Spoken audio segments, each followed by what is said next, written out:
Procedemos con el panel y para eso damos la bienvenida a la doctora Lina Duque, directora ejecutiva de la Comisión de Regulación de Comunicaciones de Colombia, a Karim Lesina, Chief External Affairs Officer de Millicom, y a Martín Caravia, director de Estrategia Global de Brio.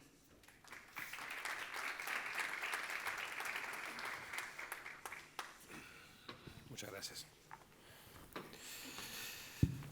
Bien, como les decía al inicio, tengo la gran responsabilidad de conducir este panel con expertos del sector que han tenido y tienen una enorme trayectoria y que conocen muy bien de los negocios que estamos tratando hoy. La Internet en las últimas 2 décadas ha significado cambios radicales en nuestra forma de vivir, en la forma de hacer negocio, en la forma de comunicarnos, en la forma de entretenernos.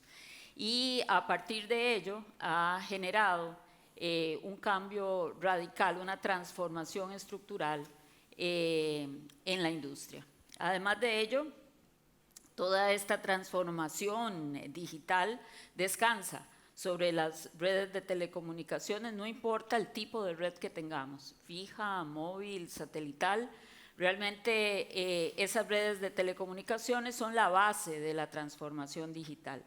Y se nos presenta hoy en esta nueva economía digitalizada la gran interrogante de cómo le damos sostenibilidad a estos negocios. ¿Para qué? Para precisamente tener la posibilidad de generar las redes de telecomunicaciones y también de entretenimiento del futuro. Para ello, como hemos visto múltiples análisis, además de eso hemos escuchado múltiples expresiones que trataré de utilizar en mi presentación, pero una que decía que hay una serie de capas geológicas de regulación, o sea, una serie de regulaciones que se van acumulando una sobre la otra sin repensar precisamente este marco normativo que requiere de un refrescamiento total para dar posibilidades en la nueva economía. Solo un dato. Según un informe, el informe Draghi de la Unión Europea, que compara solo operadores de telecomunicaciones europeos y norteamericanos, nos dice que del 2015 al 2023 los operadores norteamericanos han crecido un 20%, los europeos han decrecido un 41% el valor de mercado. Y las OTTs han crecido en valor de mercado un 357%. Esto nos da una idea del orden de magnitud de lo que estamos hablando. Bien, y arrancamos porque aquí los protagonistas son los señores aquí que nos acompañan, y la primera pregunta es para la doctora Duque en el sentido de cuál es el rol del regulador de telecomunicaciones y otras entidades del Estado en el escenario actual. Debo agregar a esta pregunta un comentario. Lina muy recientemente tuvo en Cartagena su taller de regulación anual, que es todo un evento para la CRC de muy buen nivel y muy buena calidad, donde se discute precisamente por primera vez y en forma conjunta el tema del uso de las redes y la sostenibilidad de la industria. Así que, Lina, por favor. Muchas gracias, muy buenas tardes para todos, muchísimas gracias por la invitación. Un honor compartir este panel con ustedes. Bueno, el rol del regulador, esa pareciera ser una pregunta de ciencia ficción a veces. ¿Por qué? Porque el regulador, así como los operadores, también tiene que ser innovador. Y la innovación implica reconocer a través de distintas herramientas cómo repensarse y cómo reformular las estrategias. Como mencionaba Mariliana hace un momento, para efectos de saber lo que está pasando y tomar decisiones de regulación, lo primero que tiene que hacer un regulador responsable es entender la problemática y entender si efectivamente hay una problemática y la dimensión de ella. Nosotros hemos hecho muchas y distintas estrategias, una de ellas asociada principalmente al tema del uso de las redes y la relación que tiene el tráfico de los operadores OTT sobre las mismas está asociada, como lo mencionaba hace un momento Paul, a la verificación del comportamiento y de la presión que tienen estas OTTs, no solamente en los hábitos de consumo, sino también en la forma en la que los operadores tienen que atender esas necesidades. Esto lo estamos haciendo desde el año 2017. ¿Qué buscamos nosotros? Poder tener una línea de tiempo lo suficientemente robusta para saber cómo está evolucionando las OTTs, verificar la presión que le generan a nuestros servicios tradicionales, y este año tenemos la intención de conocer no solamente lo que pasa desde la perspectiva de la demanda, es decir, de lo que el usuario busca, sino que también tenemos el interés de entender qué es lo que las OTTs ofrecen. Estamos haciendo un esfuerzo muy importante para recabar esa información. Les he comentado a varios de ustedes que hemos hecho requerimientos muy copiosos de información a las distintas plataformas que esperamos sean atendidas, pero como también lo hemos conversado en algunos de estos escenarios, no contestar también es una manera de responder. Entonces, eso implicará que nosotros, con la información disponible, muy útil la información que GCMA pone sobre la mesa, hagamos los análisis asociados a lo que ocurre en esa parte. Pero eso no es todo. Nosotros también tenemos que generar mecanismos de compartición de infraestructura. Esa compartición de infraestructura implica utilizar las herramientas y las redes y los elementos de red como postes, ductos y torres que ya están dispuestas para mejorar no solamente la conectividad, sino también las decisiones de inversión. No tiene sentido que en países con geografía tan complicada como la colombiana, por ejemplo, que tiene cordilleras, que tiene los Andes en la mitad de su territorio, dos agentes instalen la misma antena o la misma torre en una misma ubicación. El objetivo es compartirlo. ¿Qué hemos hecho nosotros? Hemos identificado dos mecanismos. Uno, regulación específica de precios. ¿Para qué? Para que haya un tope, los operadores tengan la oportunidad de negociar por debajo del tope el precio, y también la identificación de otro tipo de instrumentos, como puede ser el mobiliario urbano, como puede ser la infraestructura que está desplegada en los viaductos, para que efectivamente puedan ser utilizadas producto de la negociación directa. Y solo en caso de que no haya acuerdo pueden ir al regulador. Entonces, esos serían dos principales estrategias. Y una última que también quiero referenciar es que los problemas asociados a la sostenibilidad de nuestro sector no son nacionales, trascienden las fronteras. Por eso nosotros estamos haciendo trabajos al interior de la OCDE.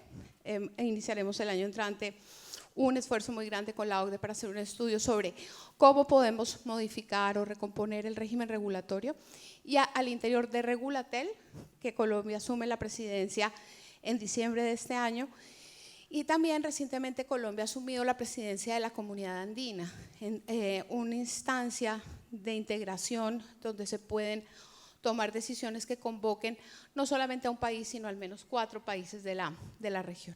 Eso por lo pronto, y podemos profundizar más adelante. Muchas gracias, Lina. Seguiríamos, Karim, ¿cómo podemos fomentar un diálogo más productivo entre todos los actores del ecosistema digital para abordar los desafíos que ya vimos de inversión y financiamiento de las redes? Muchas gracias. Gracias a los organizadores por este evento y a la insistencia del grande Hernán. Finalmente. No, mira, pienso que estos eventos son muy importantes, y especialmente lo que la CRC organizó hace algunas semanas en Cartagena, donde habíamos hecho un deep dive de 2 días y habíamos visto las diferencias, porque el mercado es muy dividido y claramente pienso que vamos a tener que buscar una solución, porque hay muchos desafíos y Pau lo ha puesto muy claramente en su pantalla. Hay el desafío de queremos realmente tener el objetivo de conectar todos nuestros ciudadanos en todos nuestros países. Si eso es un desafío y es un objetivo que tenemos que lograr, tenemos que mirar a los problemas para ir conectando esas personas. Y son los altos costos de espectro, son los altos costos de desarrollo de la infraestructura en zona blanca, en zonas rurales. Son también el facto que solo una parte del sector o una parte del ecosistema tiene que pagar la mayor parte de los gastos, y claramente eso crea un desafío. Mira, soy italiano tunisino, como dice un amigo, soy un hijo del Mediterráneo. Una cosa que sabemos es que el compromiso se busca solo negociando. Y pienso que tenemos que desarrollar un nuevo modelo de negocio que permite a todos de lograr un return on investment en este caso. Y tenemos que mirar con mucha atención a un riesgo real, que en un ecosistema, y tú utilizaste la parte jurásica de la regulación, pero en un sistema que es basado sobre mucha parte bueno, dinosaurios de regulación, si queremos hablar así, el último entrante muchas veces se ve desregulado o se ve no regulado. Hemos escuchado Roberto y Marcelo esta mañana. Y el objetivo no es regulamos a todos y matamos a todos y etcétera. Es miramos a los mercados que son competitivos y empezamos a desregular. ¿Okay? Cuando se empezó la regulación en Estados Unidos o en Europa, era siempre con un tiempo fijo, ¿no? La idea era, cuando va en competencia empezamos a desregular. Pues empezamos a mirar esta parte y tratar same service, same rules. ¿Okay? Eso es la primera parte. Y la segunda, ayudamos a desarrollar un modelo que permite la cosa más importante, que es realmente conectar a todos los ciudadanos. La cosa increíble es que el mismo debate pasa en cualquier país del mundo, de lo más avanzado como Estados Unidos o Europa como desarrollo de red, a los países más pobres de nuestra región, de África, de Asia. Y eso después claramente es un tema que crea división, pero como siempre vamos a necesitar el regulador que nos ayude mucho. Porque claramente si los jugadores no están capaces de ponerse de acuerdo, muchas veces necesitamos un moderador. No voy a decir un árbitro, porque un árbitro es peligroso, ¿no? Como... El árbitro sin bar. Depende, ¿sabes? Yo soy de la Roma, los árbitros en este momento me hacen más perder los partidos o algo así, pero no, realmente es más un moderador, un facilitador que nos ayude a llegar a eso. Pero a la fin la cosa más importante es realmente lograr un compromiso para continuar a invertir, porque el ecosistema digital, lo hemos visto, es esencial para el desarrollo de nuestros países, especialmente en nuestra región, y lo que necesitamos es desbloquear los bottlenecks, no sé cómo se dice en español los bottlenecks. Los cuellos de botella. Cuello de botella. Gracias. Eso para mí es la prioridad número 1. Muchas gracias, Karim. Bueno, y vamos a dar una mirada al sector audiovisual. Y en ese sentido, Martín, ¿cuáles serían los principales cambios de la industria que implican ajustes y fortalecimiento de la regulación de los derechos de autor? Porque esto es parte de la regulación que en particular al negocio audiovisual le impacta.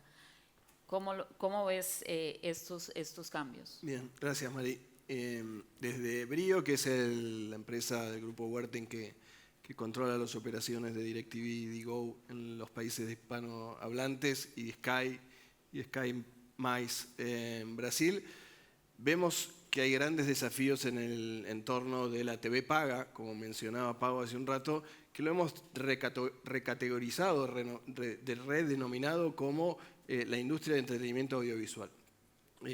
La ampliación que se genera a partir del ingreso de la conectividad y de las plataformas, principalmente impulsan un cambio de hábito muy grande y una transformación del consumo desde lo que es la distribución de contenidos tradicional a la distribución actual y la que va a venir, ¿no? Principalmente lo que afecta y el riesgo que se está viendo hoy tiene que ver con los márgenes de la industria. Los márgenes de la industria cada vez son menores, la competencia cada vez es mayor y la cantidad de suscriptores del entorno audiovisual tradicional disminuye, y de esta manera hoy con las plataformas y en el futuro cuando arranque la inteligencia artificial como un productor de contenidos nuevos, y es más, hoy en sí mismo los productores que generan contenidos a través del streaming hacen que el entorno competitivo sea mucho más difuso, mucho más amplio, y en ese sentido hay que ser mucho más eficientes. Dentro de esa eficiencia, uno de los temas que hemos tocado en la TBC y hemos trabajado durante estos últimos año y medio, tiene que ver con los derechos de autor y el impacto económico y otro tipo de impactos que genera sobre la economía y sobre la sostenibilidad del negocio. Sí, realmente un reto adicional que se une a estas capas geológicas que ya conversamos. Volvemos a la reguladora, y aquí es la mejora regulatoria, cómo acometer esta mejora regulatoria. Yo creo que ningún regulador de la región niega su importancia, sin embargo, pocos saben cómo implementarla. ¿Cuáles son esos puntos clave, realmente esos estudios que hay que hacer para buscar en forma transversal una regulación que se ha dicho sea a prueba de futuro? Yo no sé si eso exista o no, pero ¿cómo lo ven desde la CRC? Sí, nosotros somos unos convencidos de la mejora regulatoria. Empezamos hace mucho tiempo con la idea de tener una agenda, definir hacia dónde debíamos ir, hacerla pública, debatir con los distintos interesados si efectivamente esos eran los temas, los alcances, si nos hacía falta algo más dentro de nuestro radar para revisarlo, pero la profundización del análisis de la mejora regulatoria está íntimamente ligada con la forma en la que el regulador colombiano actúa. Nosotros tenemos un ciclo que se denomina, a través del cual expedimos regulación, que se denomina el ciclo de la política regulatoria, que necesariamente implica preguntarnos, la primera pregunta que nos hacemos es, ¿debemos regular? Porque no debemos estar sacando y sacando disposiciones para que se capa tras capa adicional con cargas que no han sido revisadas en años, que a veces ni siquiera se identifican su existencia porque nadie las usa. Entonces lo primero que hacemos es esa pregunta. Y parte de la discusión con la industria necesariamente es eso, si dejamos las cosas como están o en ese análisis de las distintas intervenciones que nosotros denominamos el documento de alternativas regulatorias, existe otra aproximación. Pero la regulación no se queda solamente en su expedición, se queda en la revisión del impacto que la regulación ha tenido. De manera que podamos saber si los objetivos que perseguimos al momento de identificar un problema y una solución se lograron, no se lograron, y por lo tanto hay que hacer algún tipo de calibración. ¿Por qué este abrebocas es importante? Porque nosotros ahora tenemos precisamente abierto un proceso de revisión del 100% de las reglas regulatorias expedidas por la CRC a lo largo de los años. Es un proyecto que se llama Simplificación y Flexibilización Regulatoria, que lo que busca es verificar de todo ese listado de multiplicidad de normas, cuáles son obsoletas, cuáles están repetidas porque ya están en una ley, cuáles no están en desuso.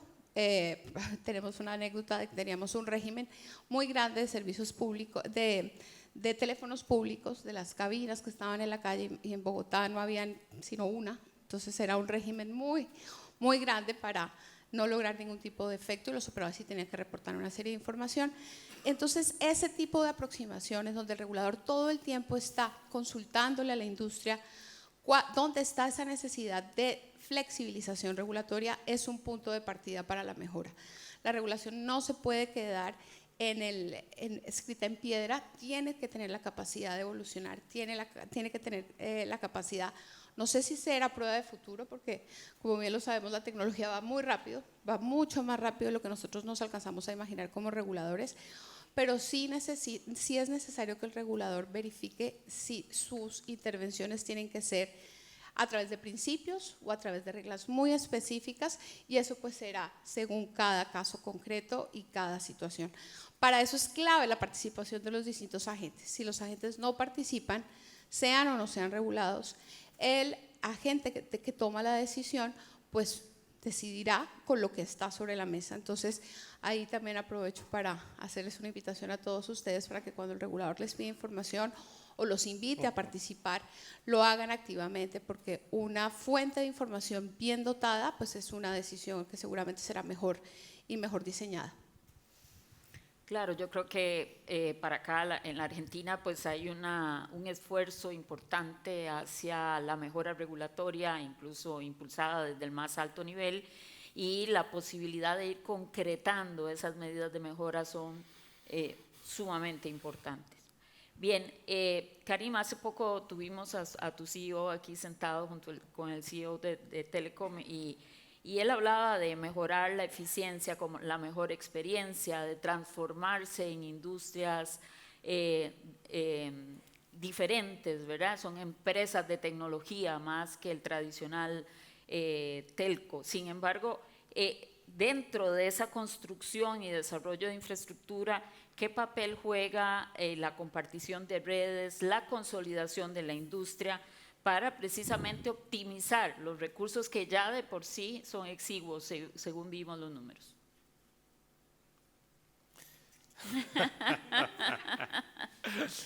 Mira, pienso que somos bastante claros sobre eso, ¿no? En Millicom. Nuestro mercado, la mayor parte de nuestros mercados son mercados chiquitos que se consolidaron a dos. Colombia, tengo que tener cuidado lo que digo porque tenemos un deal ongoing, no quiero, pero la verdad es, tenemos que mirar a los mercados, en mi opinión, de manera un poquito diferente.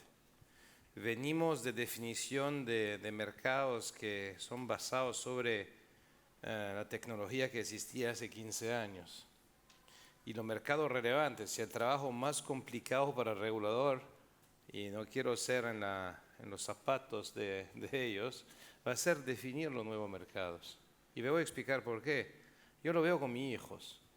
Mis hijos tienen teléfono, pero nunca saben cómo se hace una llamada, porque utilizan o WhatsApp o FaceTime o juegan con la Play y hablan la Play con los amigos. Nunca utilizan un teléfono tradicional como lo utilizo yo. Yo tengo un viejo teléfono en casa que me regalaron cuando me fui de Bruselas, que era el primer teléfono de AT&T producido en Bélgica. Mis hijos no saben cómo se toca esta cosa. Yo me recuerdo, mi chiquito cuando tenía 2 años y medio, iba a la televisión y empujaba la televisión porque era acostumbrado a su iPad. ¿Y por qué estoy insistiendo sobre eso? El mercado cambió totalmente. Y continuamos a mirar al mercado de telecomunicaciones. ¿Cuántos operadores tenemos? Y no todos, claramente. Pero es algo que tenemos que revisar todos. Pero ¿dónde es realmente la competencia? La competencia es en los servicios, la competencia en las redes. Yo pienso que Lina fue clara, compartición de redes es esencial. Y lo vemos en todo el mundo, especialmente para cubrir las zonas rurales o las zonas suburbanas, es importantísimo. Bajar los gastos. Los ciclos tecnológicos se están avanzando y se están achicando siempre. Para pasar de la primera generación a la segunda generación nos tocó casi 15 años. De la segunda a la tercera, 10. Pau me sabe los números a memoria, seguramente. Después si digo algo de mal, dímelo, Pau. Pero mira la 4G, por ejemplo, en Estados Unidos, cuánto corto fue la implementación del 4G. Y el problema es que cada vez que hay un nuevo G son millones y millones y millones de inversión. Y después, para mí va a ser importantísimo mirar a compartición, claro, pero también a redefinición de los mercados relevantes. Porque algunas veces miramos al mercado nacional, pero los competidores son players global. Y dijiste una cosa muy importante. Estamos hablando del contenido. Y cuando pensamos que casi 50% del contenido, del valor, se pierde en piratería y se va en otros sectores, creando problemas de ciberseguridad, pero también de pagar a la gente que desarrolla el contenido. Escuché esta mañana, pienso que era Macri, que hablaba de reatraer los productores de contenido en Argentina. Todo eso es un ecosistema que algunas veces lo miramos dividido en 25 puntos diferentes y el desafío que tenemos es ponerlo todos juntos para empezar realmente a hablar de ecosistema digital. Nos gusta mucho hablar de ecosistema digital, pero después cuando miramos a la reglamentación hablamos de telecomunicación, de audiovisual, de producción de eso, de software, de AI, de cloud. La verdad es que es todo un ecosistema y la competencia viene de todos los lugares. ¿Cuánta gente de los míticos OTTs o la nueva compañía están haciendo productos que son directamente en competencia con nosotros? Pero es normal, la competencia es fantástica, hablamos.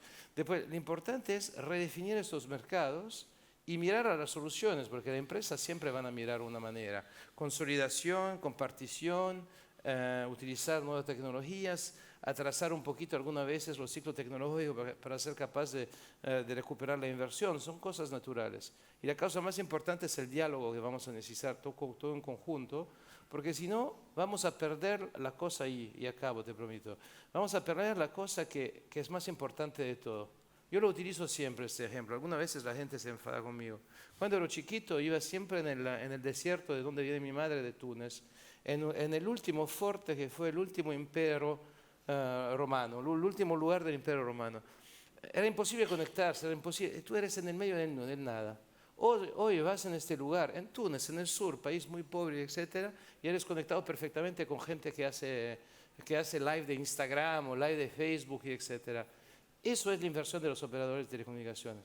Lo que tenemos que continuar es pensar que eso es importantísimo para nuestra sociedad y empujarlo a los cambios que nos permiten continuar allá. Y no tener siempre más operadores que tienen problemas económicos y que desafortunadamente desaparecen de los mercados.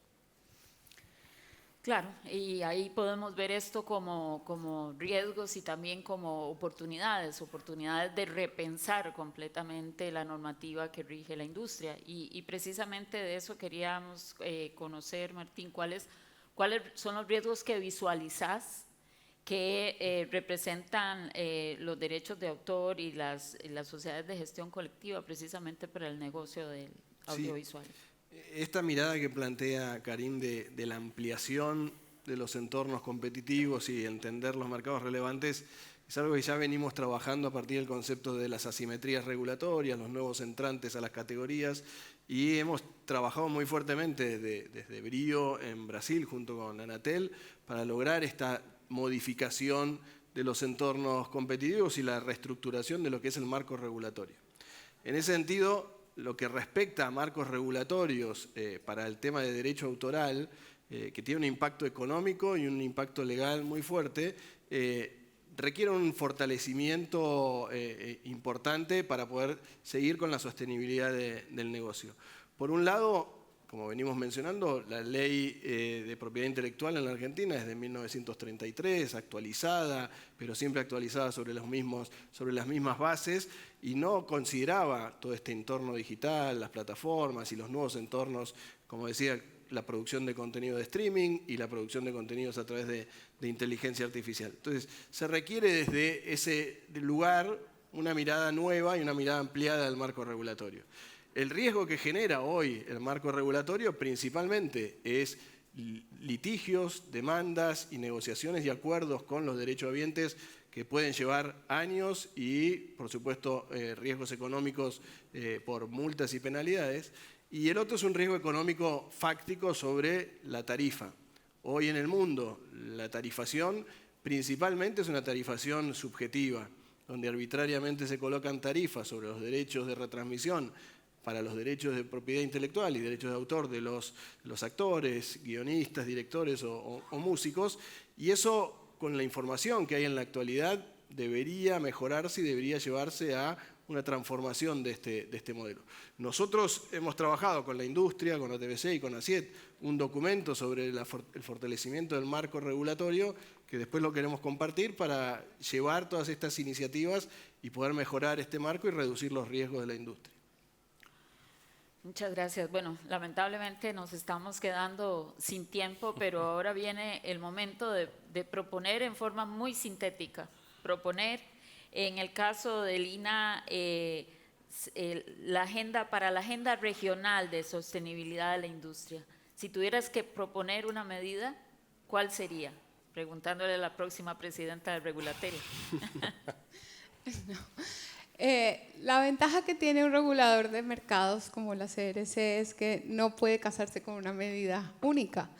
Tiene que haber una multiplicidad de alternativas para aproximarnos. Y eso me lleva a algo que quería decir al inicio de esta charla, y es que dentro de estos contextos siempre por lo que yo he visto, se enfoca la discusión en si se debe o no se debe poner una tarifa, si se debe o no se debe poner un costo, si se debe o no poner un precio a uno de los lados del mercado, porque en el otro sí lo hay.